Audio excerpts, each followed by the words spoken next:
নমস্কার। গল্প যখন ভাবাই চ্যানেলে সকল শ্রোতা বন্ধুকে স্বাগত। আজকের গল্প লেখিকা সুচিত্রা ভট্টাচার্যের দৃষ্টিহীন। পাঠে আমি ইন্দু। গল্পটি যদি ভালো লাগে একটা লাইক দিয়ে চ্যানেলটা সাবস্ক্রাইব করে নেবেন। তাহলে শুরু করা যাক। আমার বাবা মারা গিয়েছিলেন একা একা। শেষ সময়ে তার বিছানার পাশে আমরা কেউই ছিলাম না। যদিও মা ছাড়া আমরা সকলেই তখন হাসপাতালে। দাদা, ছোড়দা, দিদি, আরও অনেকে, আমিও। মারা যাওয়ার ঠিক 9 দিন আগে বাবাকে হাসপাতালে ভর্তি করা হয়। মস্তিষ্কে রক্তক্ষরণ। কদিন ধরেই তিনি ইন্টেনসিভ কেয়ারে ছিলেন। আমরা কেউ তার দেখা পেতাম না। দেখা পেয়েই বা কী হতো? ডাক্তার নার্সদের মুখে শুনতাম তিনি নাকি কোমাতেই আছেন। বাবাকে বাঁচানোর জন্য খরচে কার্পণ্য করিনি আমরা। নামি হাসপাতাল, দামি চিকিৎসা সবই হয়েছিল। ডাক্তাররা যখন যেমন বলেছে ওষুধ, ইঞ্জেকশন কিনে দিয়েছি। দিনে রাতে সর্বসময়ে কেউ না কেউ পালা করে থেকেছি। বাবার চিকিৎসায় যেন সামান্যতম ত্রুটি না হয় সেদিকে আমাদের সতর্ক নজর ছিল। আমরা কাজের মানুষ, প্রত্যেকেরই সুবিধে অসুবিধে আছে। সেগুলো সামলে 4 ভাই বোন একসঙ্গে মিলতাম বিকেলে। ভিজিটিং আওয়ারের পর 4 জনই বড় ডাক্তার সঙ্গে কথা বলতাম। তিনি খুব একটা আশা দেননি। তবু যেন মনে হতো এতদিন যখন কেটে গেছে বাবা হয়তো এ যাত্রা বেঁচে গেলেন। বাড়ি ফিরে মাকে রোজকার সংবাদ দিতাম আমরা। মা সচরাচর কিছু বলতো না, শুনতো শুধু নীরবে। বাবা হাসপাতালে যাওয়ার পর থেকেই কেমন যেন থম মেরে গিয়েছিল আমাদের স্বল্পভাষী মা। বাবা টিকলেন না, মারাই গেলেন এক চৈত্রের বিকেলে। নামে চৈত্র মাস হলেও দিনটা ছিল খুব গুমোট গরম। শেষ বসন্তে যে একটা এলোমেলো বাতাস বয় তার কোনো চিহ্নই ছিল না কোথাও। শুকনো পাতারা উঠছিল না। শহরের সমস্ত গাছ নিস্পন্দ। হাসপাতালের পুকুরের জলেও তরঙ্গ ছিল না এতটুকু। সব কিছুর মধ্যেই ছিল এক মৃত্যুর পূর্বাভাস। আমরা অবশ্য তেমন কিছু লক্ষ্য করিনি। লক্ষ্য করার তখন অবকাশই বা কোথায়? অন্তত আমার। সেদিন দুপুর থেকেই আমার নিঃশ্বাসের কষ্ট শুরু হয়। বিকেল নাগাদ বেশ বেড়ে যায় কষ্টটা। অসুখটা নতুন কিছু নয়, তখন প্রায়ই হতো। কোনো ঋতু একটু চড়া হলেই ওই রোগ ছিল আমার নিত্যসঙ্গী। সে কিবা শীত, কিবা গ্রীষ্ম, কিবা বর্ষা। গুমোট হলেও নিঃশ্বাসে টান। ঘোর বর্ষায় দম আটকে আসে। ঠান্ডা হাওয়া চললেও ভালো করে শ্বাস নিতে পারি না। কড়া গন্ধ আমার শত্রু, ধুলো বালি বিভীষিকা। যে কোনো মানসিক উদ্বেগই আমার ফুসফুসের সমন। এই চেনা কষ্ট যে এক আসন্ন মৃত্যুর সংকেত, আমি তা বুঝব কী করে? সিঁড়িতে বসে তখন হাঁপাচ্ছি আমি। দাদা দিদিরা এলোমেলো কথা ছেড়ে আমাকে নিয়ে ব্যস্ত হয়ে পড়ল। দিদি বলল, তোর তো ব্যাগে ট্যাবলেট আছে, একটা খেয়ে নে না। ছোড়দা বলল, জল এনে দেব? বড় বৌদি বলল, তোমার কাছে স্প্রে থাকে না, মুখে একটু টেনে নাও। ছোট বৌদি বলল, ওকে একটু চা এনে দাও, গরম চা খেলে এখন আরাম হবে। আমার অস্বস্তি হচ্ছিল। আমি আর খুকিটি নেই। 29 বছর বয়স হয়েছে আমার। চাকরি বাকরি করি। নিজের ভাবনা নিজেই ভাবা আমার প্রকৃতি। তাছাড়া হাসপাতালে বসে আমাকে নিয়ে বিব্রত হয়ে ওঠাও ঠিক পছন্দ হচ্ছিল না আমার।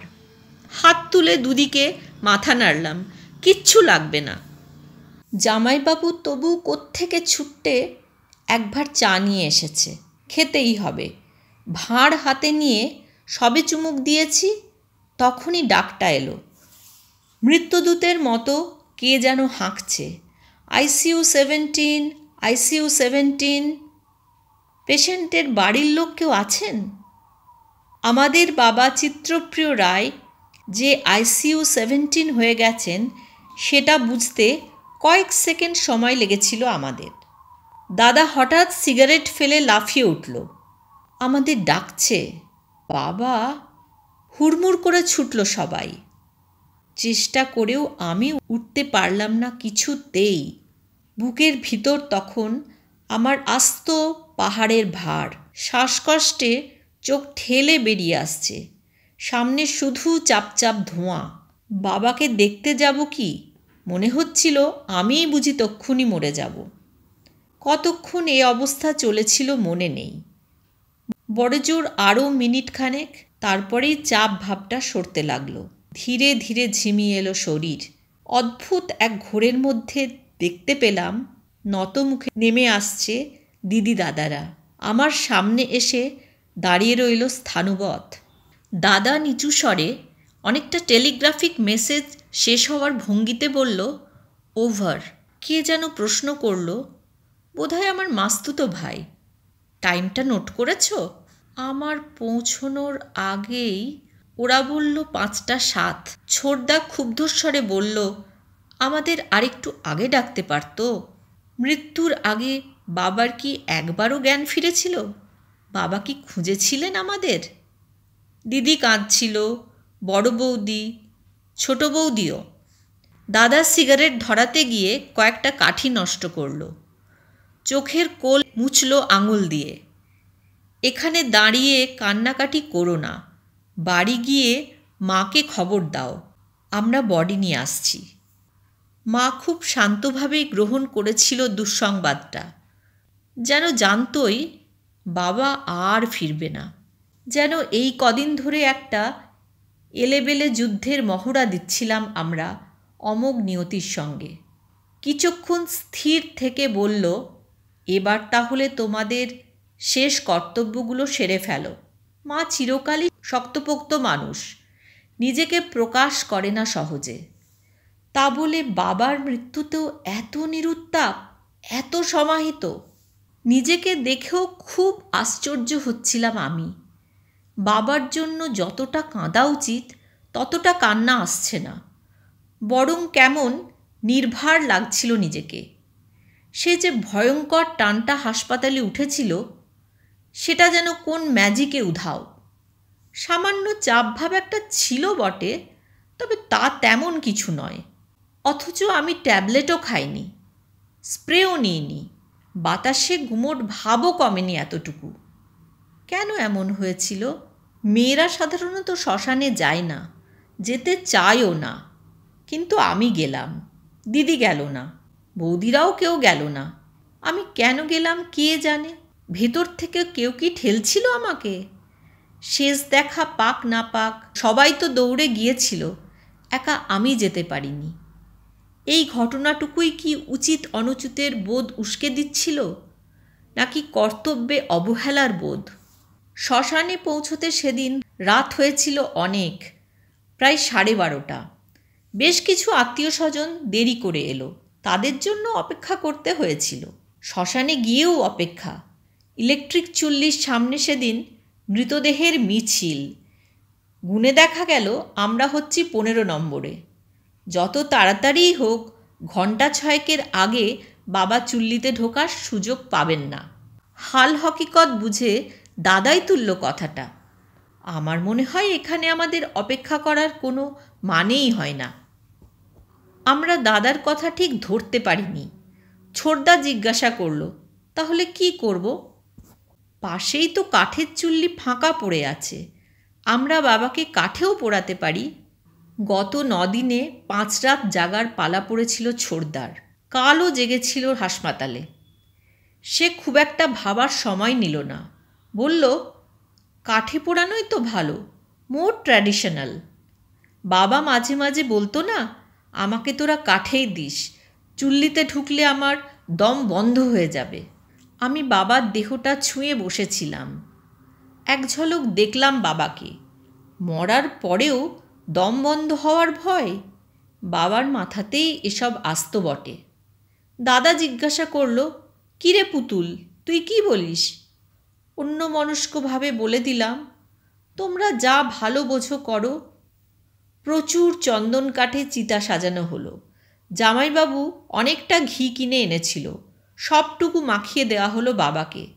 যথাযথ শাস্ত্রবিধি মেনে চিতা প্রদক্ষিণ করল দাদা। বাবার মুখে আগুন ছুঁইয়ে দিল। চিতা জ্বলে উঠল দাও দাও। বাবা পুড়তে শুরু করলেন। বাবা নিঃশেষ হতে শুরু করলেন। তখনই একটা বাতাস উঠল, ঝোড়ো ঠান্ডা। সারাদিনের ভ্যাবসা গরম ফুঁড়ে ছুটে এলো এক দামাল কালবৈশাখী। রক্তবর্ণ আকাশ ফালাফালা হয়ে গেল নীল বিদ্যুতের চাবুকে। ঝমঝম বৃষ্টি নামল। ঝড়ের আকস্মিকতায় হকচকিয়ে গেছি আমরা। শ্মশানেই একটা পাকা শেড ছিল। প্রতিবর্ত ক্রিয়ার পলকে ছুটে গেছি তার নিচে, নিজেদের মাথা বাঁচাতে। মুহূর্ত পরেই হুঁশ ফিরল। বাবা একা। মুহূর্তেই ছুটে গেছি বাবার কাছে। দাদারাও এসেছে পিছন পিছন। চিতা অবধি পৌঁছানো হলো না, তার আগেই শিউরে উঠেছি আমরা। যা দেখেছি তা কি সত্যি? জল পড়ে চিতা প্রায় নিভু নিভু। ধিকি ধিকি আগুনের মধ্যিখানে খাড়া উঠে বসে আছেন বাবা। শরীরের প্রায় কিছুই পড়েনি তখনও। এখানে ওখানে কিছু ঝলসে যাওয়ার দাগ। একমাত্র চোখ দুটো গলে গেছে। চোখের জায়গায় দুটো বড় বড় গর্ত, ঠিক যেন এক অন্ধ মানুষ। বাবা কোনোদিনই খুব একটা চক্ষুষ্মান ছিলেন না, সফলও না। বরং তাঁকে মোটামুটিভাবে সাংসারিক দৃষ্টিহীন এক আদর্শ বিফল মানুষ বলা যায়। চাকরি করতেন খুব সাধারণ। সারা জীবন খেটে খুঁটে কনিষ্ঠ কেরানি থেকে বড়বাবু হয়েছিলেন, এইটুকুই তার সাফল্য। অফিসের ছেলে ছোকরারা তাকে নিয়ে হাসাহাসি করত, বলতো চিত্তদার মাথায় হাত বুলিয়ে দিব্যি সব কাজ করিয়ে নেওয়া যায়। গাধার খাটুনি খেটে ধন্য হয়ে যায় চিত্তদা। সত্যি, চাকুরি নিয়ে বাবার মধ্যে কখনো কোনো ক্ষোভ দেখিনি। অফিসের কর্তা ব্যক্তিরা বাবার পরিশ্রমের কোনো মূল্য দেয়নি, তাই নিয়ে বাবার কোনো হেলদোল ছিল না। বাবা শুধু কাজ করেই সন্তুষ্ট। বাবার এই অল্পে সন্তুষ্টি আমাদের পছন্দ ছিল না। ছেলেবেলাটা আমাদের বেশ অনটনে কেটেছে, হয়তো সেই জন্যই। আমাদের বড় হয়ে ওঠার মূলে বাবার বিশেষ অবদান ছিল না। মাই আমাদের সংসারের শক্ত খুঁটি। বাবার সামান্য আয়ে কি নিপুণ হাতে মেপে জুপে সংসার চালাতো মা। মার সঙ্গে বাবার সব বিষয়েই ঘোরতর অমিল।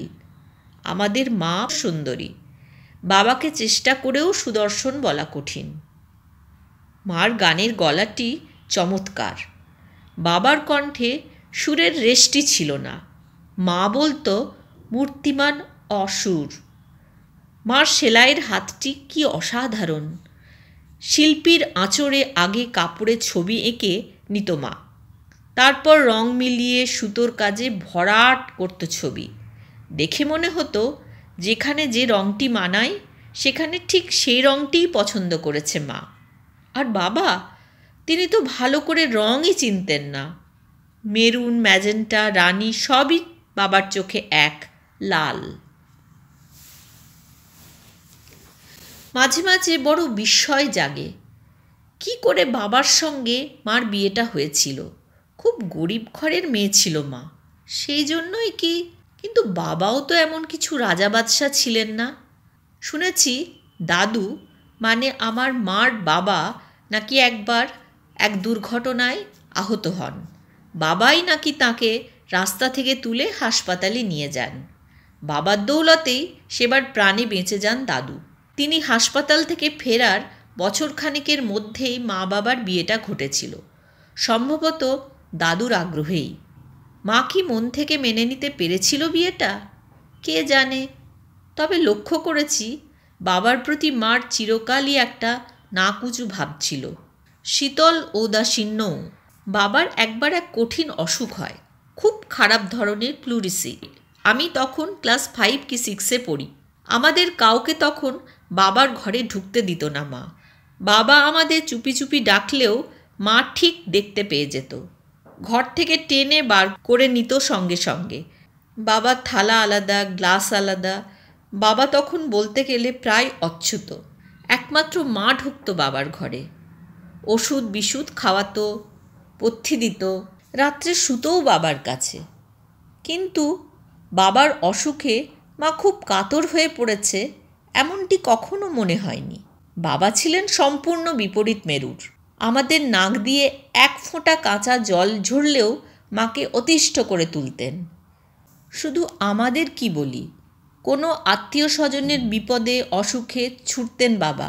নিজের ভাই বোনদের জন্য তো বটেই, এছাড়াও যত নিকট দূরের জ্ঞাতি গোষ্ঠী আছে, কারুর একটু খারাপ খবর পেলেই বাবা সেখানে হাজির। মা ভীষণ চটে যেত, বলতো 7 জন্মে কে কবে তোমার খোঁজ রাখে?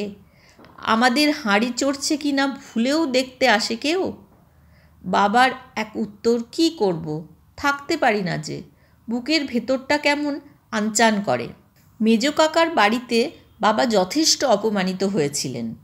ভাইজির খুব কাশি হয়েছে শুনে কোথাও কোন ঝোপ ঘেটে গাদাখানেক বাসক পাতা ছিঁড়ে নিয়ে গিয়েছিলেন। সেই পাতার রস খেয়ে কাকার মেয়ের গলা ফুলে ঢোল। পাতায় বোধহয় বিষাক্ত কিছু লেগেছিল। কাকিমার মুখে 5 কথা শুনে বাড়ি এসে মুখ চুন করে বসেছিলেন বাবা। মা বলেছিল, ঠিক হয়েছে, যাও আরও, গায়ে মানে না আপনি মোড়ল। বাবার মুখ কাঁচুবাচু। আমি ওদের কাজের মেয়েটাকে পাতা ধুয়ে বাটতে বলেছিলাম, সে যদি ভুল করে। থামো তো, ওদের কি ওষুধ কিনে খাওয়ার পয়সা নেই? তুমি পাতা গেলাতে গেছো? বাবার মুখে নির্ভেজাল হাসি। নেড়ির গলা একটু ফুলেছে, কিন্তু সত্যিই কাশিটা চলে গেছে গো। কাশতে কাশতে গলা চিরে গিয়েছিল বেচারির। তো এই ছিলেন আমাদের বাবা, যেচে অন্যের দায় নিজের ঘাড়ে নেওয়া, অকারণ উদ্বেগে আকুল, শিল্প সৌন্দর্য বিষয়ে রসকসবিহীন এক মাটো মানুষ। কত ঘটনা যে আছে বাবার, বলতে গেলে মহাভারত হয়ে যায়। কত পারিবারিক প্রলয় ঘটে গেছে বাবার জন্য। মারা যাবার 1 মাস আগে কি কাণ্ডটাই না হলো। ছোটদার ছেলের সামান্য জ্বর, তেমন কিছুই না, ওরকম জ্বরজারি বাচ্চাদের হয়ই। বাবা ভীষণ ব্যস্ত হয়ে পড়লেন। দিনের বেলা টুটুলের মাথার কাছে বসে আছেন, ঠিক আছে, রাত্রিরেও যা শুরু করলেন, 0.5 ঘন্টা অন্তর ছোটদার দরজায় টোকা দিচ্ছেন। বাচ্চু, টুটুল ঘুমোলো? হেই বাচ্চু, একবার থার্মোমিটার দিয়ে জ্বরটা দেখ। বাচ্চু, টুটুল কাশলো কেন? সিরাপটা একটু খাইয়ে দে না। একে শীতের রাত, বারবার লেপ ছেড়ে উঠতে হচ্ছে, তার ওপর বাবার প্যানপ্যানানিতে ছোটদা ছোট বৌদির ধৈর্যের শেষ সীমায়। শেষমেশ ছোটদা বলে উঠল, আহ বাবা, বিরক্ত করো না তো। টুটুল তোমার ছেলে নয়, আমাদের ছেলে, ওর ভাবনা আমাদেরই ভাবতে দাও। ছোট বৌদির ছ্যাঁচ্ছ্যাঁ শুনিয়ে দিল, সাধে কি দাদারা কেটেছে এখান থেকে? ওই আদরের অত্যাচার আর সহ্য হয় না। মা কোনো দিন বাবার পক্ষ নেয় না। সেদিন ছোট বৌদির খোঁটায় দুম করে খেপে গেল, তোমাদের না পোষায় তোমরাও চলে যাও। কে আটকে রেখেছে? 1 কথা থেকে 2 কথা, 2 কথা থেকে 4 কথা। ছোট বৌদি পরদিনই ছেলে নিয়ে সোজা বাপের বাড়ি। তিনি না ফেরা পর্যন্ত ছোটদারও মুখ এতখানি। বাড়ির লোকের সঙ্গে টোটাল নন কোঅপারেশন। আমি তখন বাবাকে বলেছিলাম, কি এক একটা কাণ্ড করে বসো বলো তো, যেচে মান খোয়াতে তোমার ভালো লাগে? বাবার কোনো তাপ উত্তাপ নেই। বললেন, ওদের কথা গায়ে মাখলে চলে? রাগের মাথায় কি বলতে কি বলেছে, রাগ পড়লেই সব ঠিক হয়ে যাবে। তোমার শিক্ষা হবে না বাবা।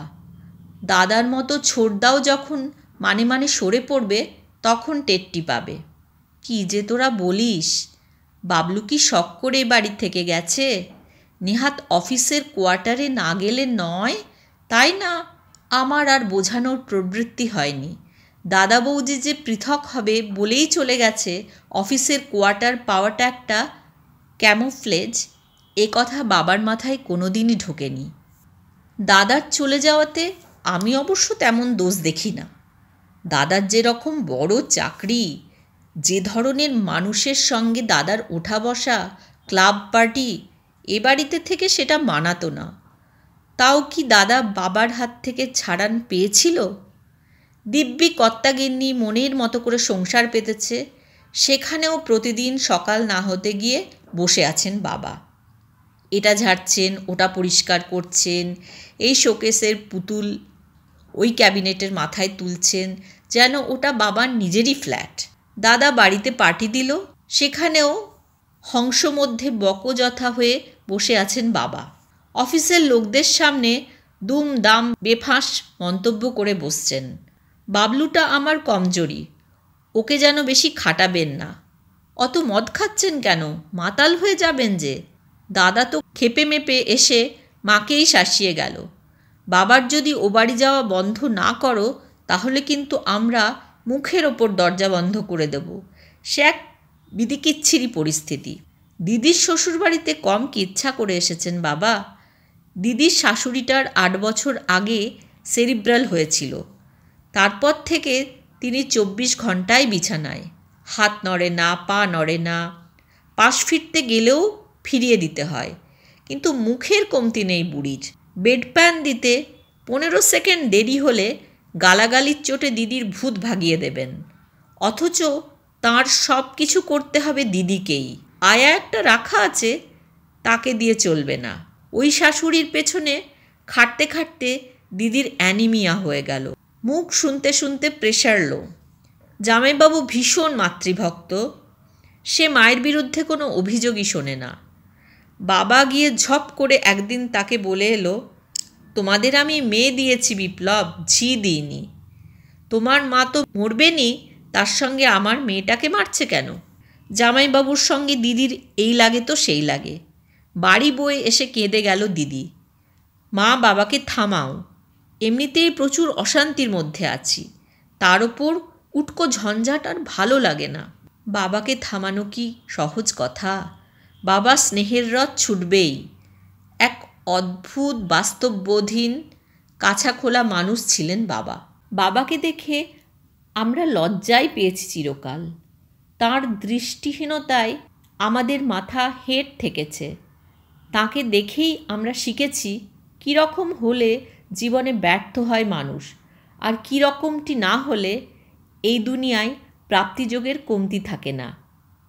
আমরা কি চূড়ান্ত সফল জানি না, তবে বাবার মতো হেলাফেলার বস্তুও নই। পড়াশোনায় আমরা ভালোই ছিলাম।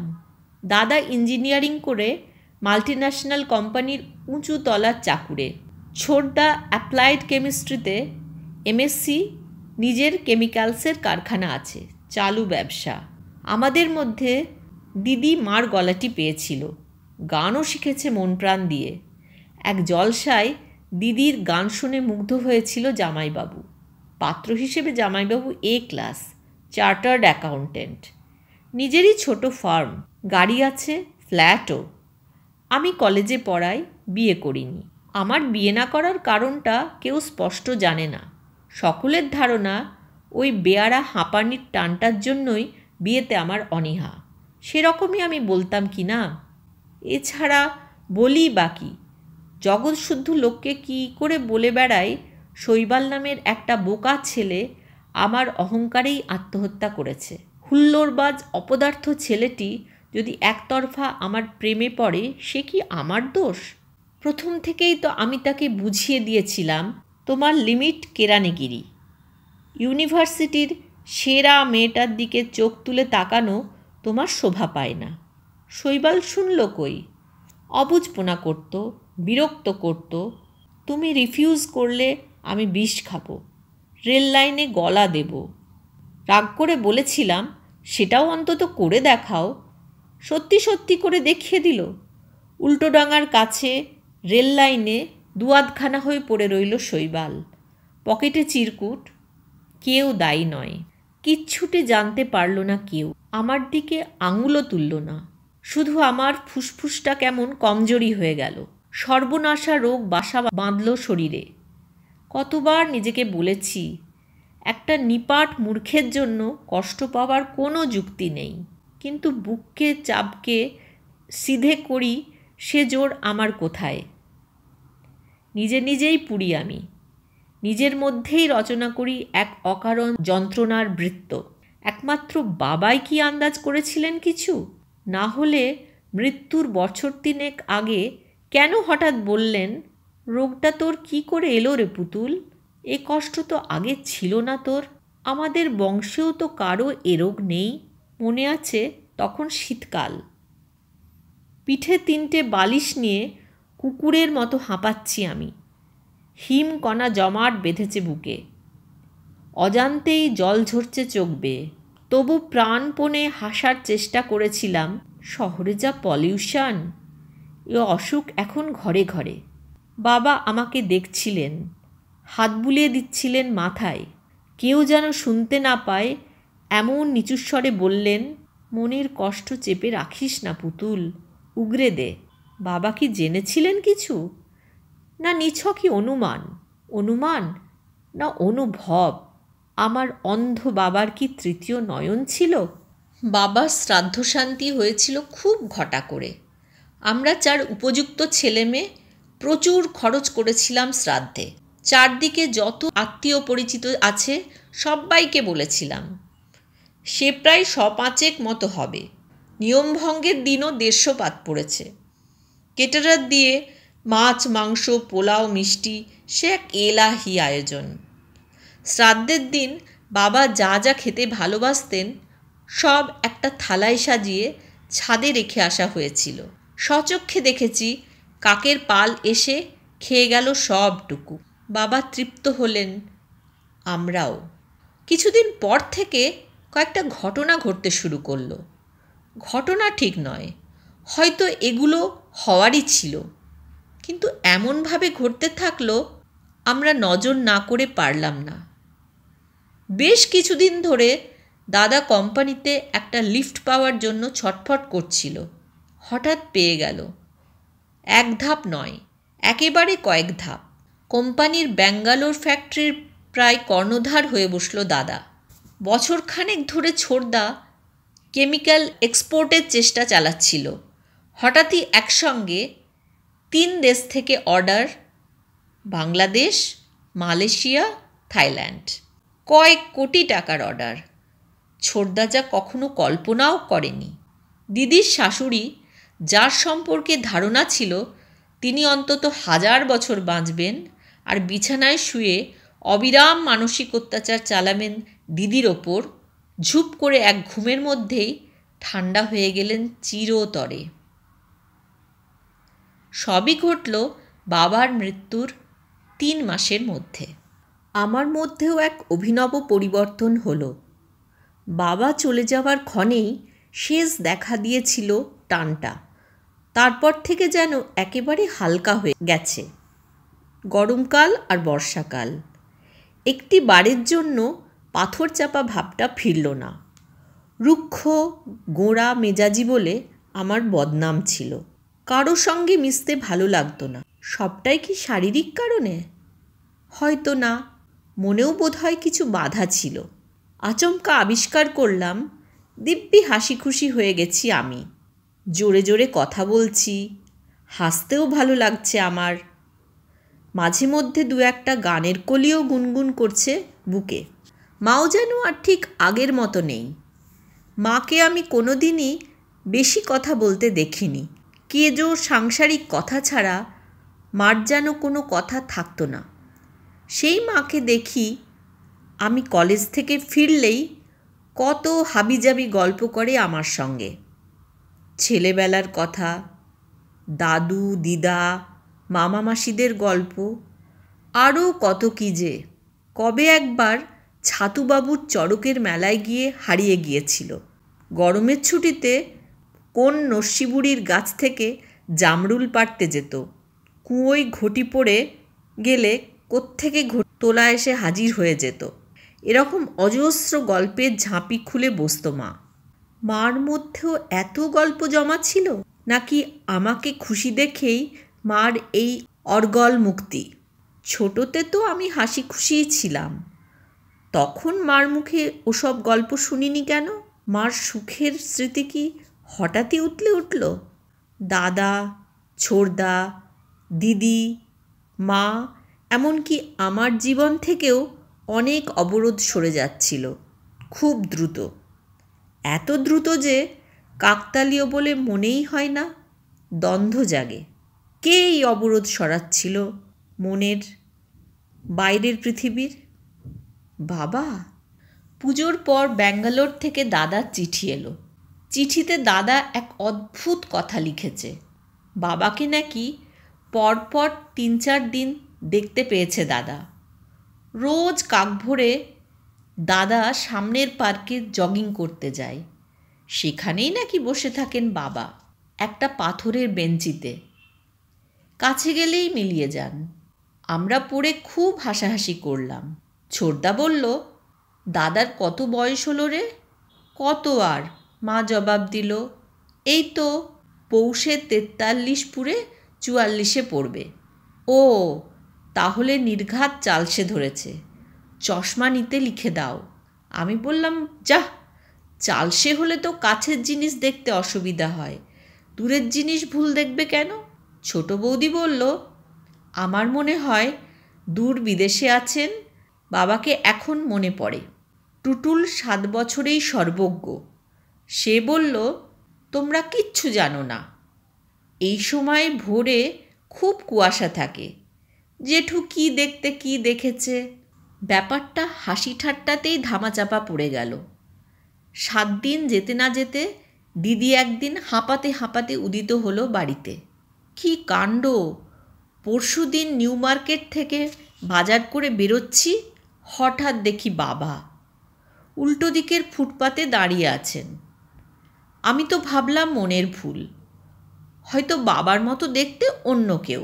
আমি যখন রাস্তা পেরোচ্ছি তখনও বাবা ওখানে দাঁড়িয়েছিল। আমি চোখ টিপলাম। তুই আজকাল জামাইবাবুর দেখা দেখি চুমুক টুমুক দিচ্ছিস নাকি? না রে, আজকেও দেখলাম। মিতুনকে নাচের স্কুলে দিয়ে ফিরছি, দেখি ঢাকুরিয়া ব্রিজ দিয়ে হেঁটে আসছে বাবা। আমার দিকে খুব কাছে এসে হঠাৎ উবে গেল। হাসতে হাসতে বললাম, জামাইবাবুকে বলেছিস? কি বলবো, বাবার কথা ও তো হেসে উড়িয়ে দেবে। আমি দিদির কাঁধে চিমটি কাটলাম। তোর তো কপাল ভালো রে, বাবাকে দেখেছিস। ভাগ্যিস তোর শাশুড়ি দেখা দেননি। মা চুপ করে শুনছিল, কিছু বলল না।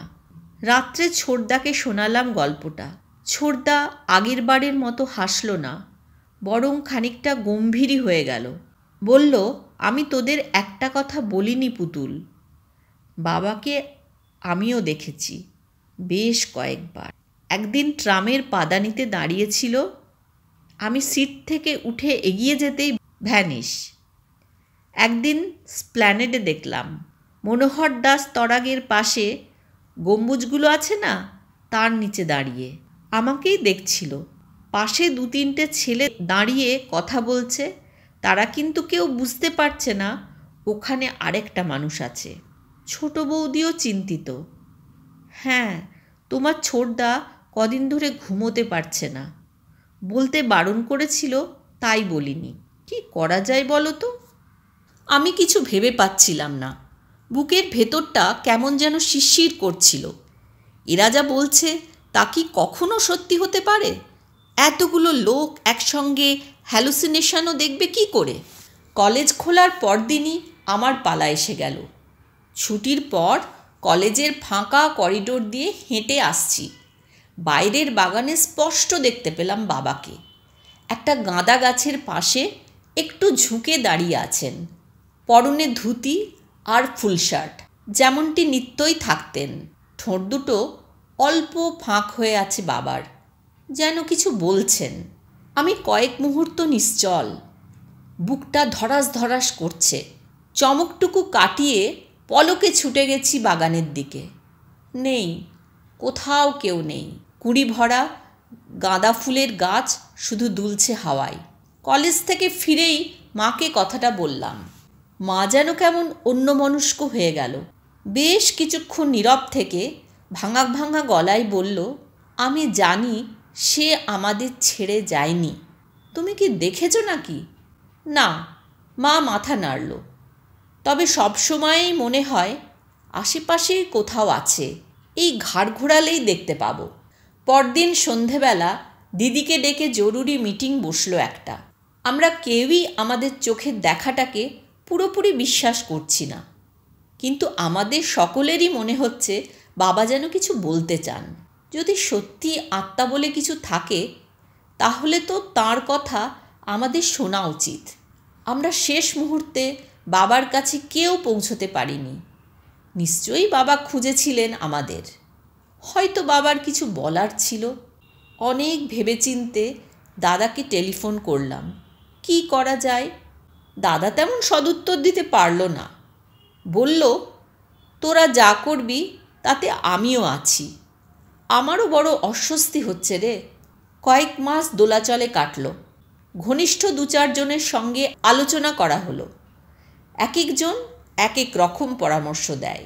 কেউ বলে গয়ায় গিয়ে পিণ্ডি দিয়ে এসো, কেউ বলে বাড়িতে শান্তি সস্তয়ন করো। হোমযজ্ঞের ঠেলায় অতৃপ্ত আত্মা পালাতে পথ পাবে না। গোটা ব্যাপারটাকে উপেক্ষাও করতে বলল কেউ কেউ। তাদের মতো সময় গেলে মন স্থির হবে। তখন নিজেরাই আমাদের মনের ভুল বুঝতে পারব। কোনো পরামর্শই আমাদের ঠিক পছন্দ হচ্ছিল না। যেমনই আলাভোলা মেঠো মানুষ হন বাবা, তাকে কি ভূত বলে ভাবা যায়? আরও কিছুদিন কাটল।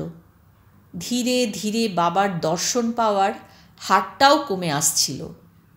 10 দিন 15 দিন অন্তর হঠাৎ হয়তো কেউ একজন দেখতে পায় বাবাকে। মেট্রো রেলের স্টেশনে, লেকের পাড়ে, চৌরাস্তার মোড়ে। বাবার বাৎসরিকের দিন 20 আগে ছোটদা একটা কথা তুলল। ছোটদার বন্ধুর কি এক মামা আছেন, তিনি নাকি সরাসরি আত্মার সঙ্গে কথা বলিয়ে দেন। টাকা পয়সার কোনো ব্যাপার নেই। তিনি নাকি সাধু সন্ন্যাসীও নন। এ নাকি তাঁর এক বিচিত্র খেয়াল।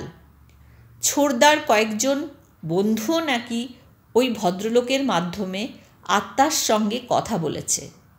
যদি আমরা চাই, ছোটদা তাহলে আমাদের পারিবারিক ঘটনা নিয়ে ভদ্রলোকের সঙ্গে আলোচনা করবে। দিদি তো খুবই রাজি। আমিও নিমরাজি হয়ে গেলাম। মাও বিশেষ আপত্তি করল না। ছোটদা ভদ্রলোকের সঙ্গে কথা বলে এলো। ভদ্রলোক বললেন তিনি আসবেন। বাবার বাৎসরিকের দিন রাত্রিবেলা আমাদের সব ভাই বোন আর মাকে উপস্থিত থাকতে হবে। দাদাকে জানানো হলো। অধীর আগ্রহে বাৎসরিকের দিনটার প্রতীক্ষায় রইলাম আমরা। বুক কাঁপে দিন যায়। কি বলার আছে বাবার? বাৎসরিকে প্রাণ ছিল না। কোনোভাবে নমনম করে শেষ হলো কাজটা। আমাদের বুক গুড়গুড় করছিল। অতি সহজ কাজেও ভুল হয়ে যাচ্ছিল বারবার। পিণ্ডদানের সময়ে দাদার তো স্পষ্টতই হাত কাঁপছিল।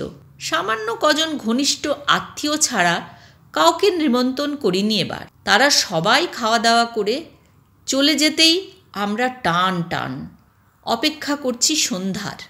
সন্ধ্যা এলো, গড়িয়ে গড়িয়ে পার হচ্ছে, যেন ভয় পাচ্ছে এগোতে। 8:30 নাগাদ ভদ্রলোক এলেন। সুপুরি গাছের মতো লম্বা চেহারা, রিজু, কৃশ। দেখে বোঝা যায় গায়ের রং এক সময়ে টকটকে ফর্সা ছিল, এখন তামার। বয়স বছর 60 কিংবা তার চেয়ে কিছু বেশি। চোখ দুটো ভীষণ তীক্ষ্ণ, ঈগল নয়ন।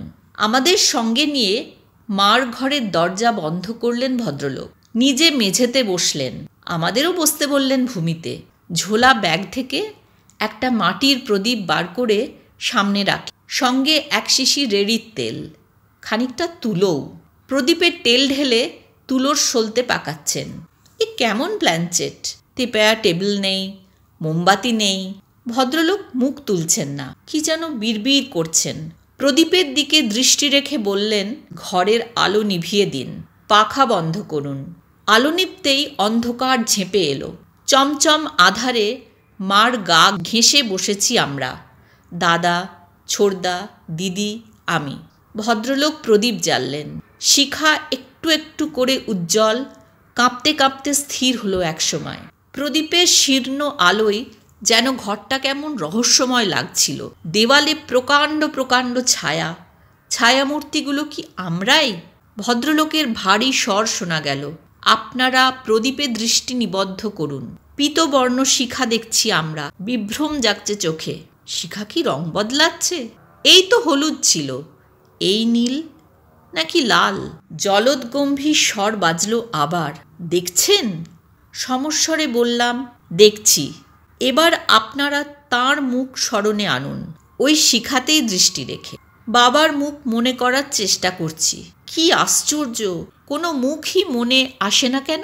শৈশবের দেখা মুখ নয়, কৈশোরের নয়, যৌবনেরও নয়। প্রাণপণে মনঃসংযোগের চেষ্টা করলাম, কিছুই স্মরণে আসে না। চুরি করে দেওয়ালের দিকে তাকালাম। ও হরি, বাবার ছবিটা তো আজ বাৎসরিকের জন্য বাইরের ঘরে নিয়ে যাওয়া হয়েছে। ছবিটা যেন কেমন, ভাঙা ভাঙা চোয়াল, চশমা পরা চোখ, চুল পাট পাট করে আঁচড়ানো। কিন্তু বাবার মুখটা কোথায় গেল?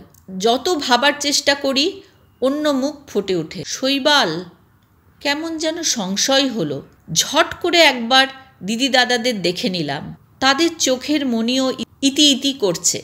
দিদির সঙ্গে চোখাচোখি হয়ে গেল। সঙ্গে সঙ্গে দুজনেই আবার চোখ রেখেছে শিখায়। ভদ্রলোক বললেন, আপনারা নিষ্ঠার সঙ্গে চিত্তপ্রিয় বাবুর মুখ মনে করছেন তো? সত্যি বলতে সংকোচ হলো। বললাম, হ্যাঁ। কথাটা যেন কোরাসে বেজে উঠল। আবছায়া মাখা ঘরে মাথা খুঁড়ছে বারবার। মা একমাত্র নির্বাক, যেন সমাধিস্থ। এবার তাহলে আমাদের কাছে আসবেন তিনি, কথা বলবেন। সময় বয়ে যাচ্ছে। কতক্ষণ বসে আছি আমরা? 10 মিনিট, 20 মিনিট, অনন্তকাল। কিছুই দেখতে পাচ্ছি না। উফ, পাচ্ছি। দুটো চোখ গলে বেরিয়ে এসেছে কোটর থেকে। চোখের জায়গায় দুটো গর্ত, কুচকুচে কালো, নিবিড় অন্ধকারের মতো কালো। ভদ্রলোকের মুখমণ্ডল ক্রমশ কঠিন হচ্ছিল। চোয়ালে চোয়ালে ঘষছেন, নিঃশ্বাস ফেলছেন ঘন ঘন। কেমন যেন নির্দয় দেখাচ্ছিল তাঁকে। একসময় গমগমে স্বরে বলে উঠলেন, আপনারা মিথ্যে কথা বলছেন, আপনারা আমার সময় নষ্ট করছেন। আমরা নিরুত্তর। পাথরে ঘা খেয়ে ফিরে গেল কথা। হাতের ঝাপটায় প্রদীপ নিভিয়ে দিলেন ভদ্রলোক। নিকষ কালিমায় ছেয়ে গেল ঘর। যেন ঘর নয়, কয়লা খনির ভয়ঙ্কর খাদান। কালো অন্ধকার গর্জে উঠল। চিত্তপ্রিয় বাবু আসবেন না, তিনি আপনাদের মধ্যে তো ছিলেনই না কোনোদিন। দাদা মিনমিন করে বলল, তাহলে আমরা তাঁকে দেখি কি করে? চোখ আর কতটুকু দেখে? দেখে তো মন। মনকে জিজ্ঞাসা করুন, উত্তর পেয়ে যাবেন। অলৌকিক বাতাসের মতো ঘর ছেড়ে বেরিয়ে গেলেন ভদ্রলোক। আমরা নিথর বসে আছি, মাও। চৈত্রের তাপে ঘামছি দরদর। আলো জ্বালাতে ভয় পাচ্ছিলাম আমরা। যদি পরস্পরের মুখ দেখে ফেলি, যদি ধরা পড়ে যায়। ক্রমশ একটা শব্দ শোনা গেল, কান্নার। ফুঁপিয়ে ফুঁপিয়ে কাঁদছে মা। ফ্যাঁস ফ্যাঁসে একটা আওয়াজ বেরোচ্ছিল মার গলা দিয়ে। অস্ফুটে কি যেন বলছিল মা, আমরা শুনতে পাইনি। আমাদেরও চোখ ভিজে যাচ্ছিল। বাবাকে আমরা আদৌ দেখিনি কখনো, মৃত্যুর আগেও না, পরেও না। যা দেখেছি তা এক নির্জন ভালোবাসার অলীক ছায়া। আমরা কষ্ট পাচ্ছিলাম। বাবার মৃত্যুতে সেই আমাদের প্রথম শোক। বাবা শুধু একা একাই মারা যাননি, বাবা বেঁচেও ছিলেন বড় একা। গল্প যখন ভাবাই চ্যানেলে এতক্ষণ শুনছিলেন লেখিকা সুচিত্রা ভট্টাচার্যের দৃষ্টিহীন।